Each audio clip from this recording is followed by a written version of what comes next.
আমাদের post graduate trainee চিকিৎসক যারা আছে তাদের বেতন ভাতা সহ অন্যান্য সকল সুবিধা নবম গ্রেডে সমমানের করার জন্য আমরা দাবি রাখছি এবং এই দাবিটা সবাই জানে যে এটা মানসম্মত এবং এটা সময় উপযোগী। এটা জানা সত্ত্বেও এটা কোনো কালক্ষেপণ করা হচ্ছে, এটা কোনোভাবে বাস্তবায়ন করা হচ্ছে না।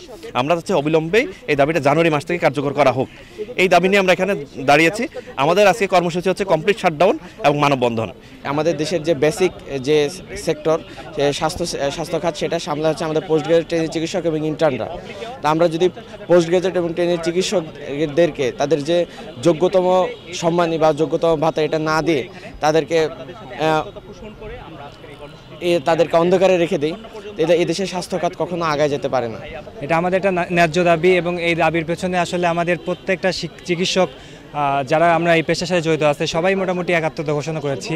আসলে আমাদের সামাজিক মর্যাদা এবং আমাদের পরিশ্রম অনুযায়ী আমরা আমাদের পরিশ্রমের মূল্য চাচ্ছি, বিষয়টা এমন না। আমাদের সামাজিক মর্যাদা থেকে আমাদেরকে যে ধরনের সম্মানটা করা উচিত একটা চিকিৎসক হিসেবে ন্যূনতম, সেটাই আমরা চেয়েছি। আমাদের যে দাবি সেই দাবির পক্ষে এখন পর্যন্ত কোনো কার্যকর পদক্ষেপ না নেওয়ার জন্য আবার আমরা আমাদের কর্মসূচি কন্টিনিউ করার জন্য আবার আমরা রাস্তায় নামি। যদি আমাদের হচ্ছে যে দাবি ন্যায্য দাবি আদায় বা আমাদের ন্যায্য দাবির আদায়ের পক্ষে আমরা যদি সুনির্দিষ্ট প্রজ্ঞাপন পাই, আমরা রাস্তায় ছেড়ে আবার হসপিটালে চলে আসবো ইনশাল্লাহ।